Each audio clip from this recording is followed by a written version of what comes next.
vos différents documents.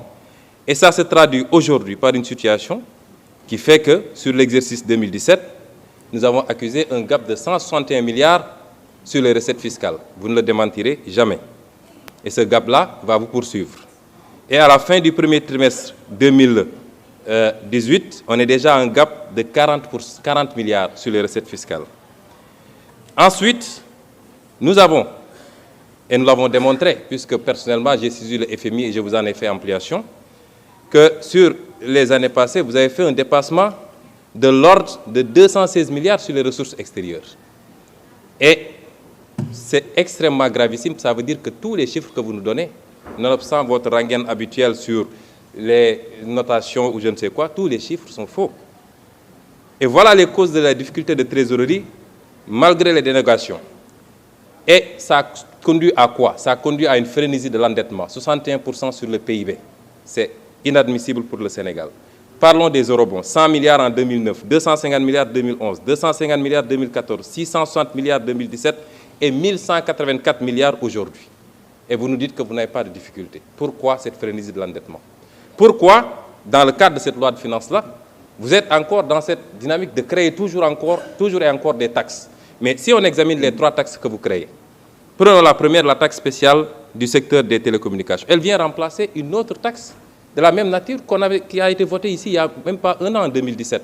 Qu'est-ce que vous avez changé? Puisque vous n'osez pas affronter les multinationales de télécommunications, vous leur donnez la possibilité de déclarer trimestriellement, ce qui est une violation de l'égalité des contribuables devant la loi. Parce qu'en matière de TVA, la déclaration elle est mensuelle dans tout le Code général des impôts.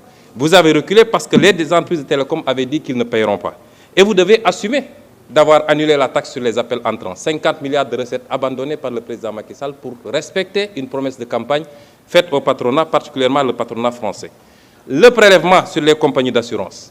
Mais vous mettez une taxe de 1% qui va être encore supportée par le consommateur, alors que vous n'osez pas taxer les forts profits des compagnies d'assurance et les distributions qui sont faites. C'est là où se trouve l'enjeu. Mais vous êtes toujours en train de faire peser la charge sur les mêmes, c'est-à-dire le pauvre contribuable. Enfin, les prélèvements sur les opérations de consignation.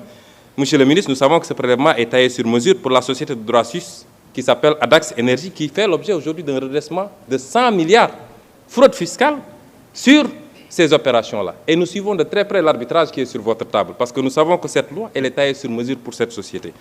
Et voilà que le président Macky Sall, sortant de son sommeil de Lyon, décore cette même société de l'ordre national du Lion.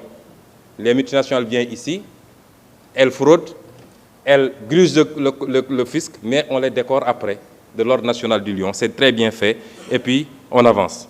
Et comme d'habitude, parce que ce qu'on ne dit pas assez, c'est que cette société est impliquée dans le scandale de la SAR avec les 8 navires qui ont été commandés sans passer par le conseil d'administration. 400 milliards, vous êtes très informés de ce dossier. Et c'est cette société qui est décorée aujourd'hui, et cette société qui mérite qu'on lui présente, qu'on fasse une loi spéciale, que nos 20 députés vont voter. Il y a une plainte aujourd'hui à Londres et une plainte au Sénégal. Notre Assemblée nationale aurait dû s'autosaisir si elle était digne de son nom. Et je sais très bien que le président de notre auguste Assemblée connaît bien cette société, presque propriétaire de Oryx, dont il a été lui-même actionnaire, même s'il se défend d'avoir cédé ses actions depuis 2006. Voilà ce qui se cache derrière cette loi de finances rectificative et comment le Sénégal est géré sous Macky Sall, c'est-à-dire c'est les lobbies, c'est les amis, c'est les intérêts et c'est la famille. C'est ça la gestion du Sénégal.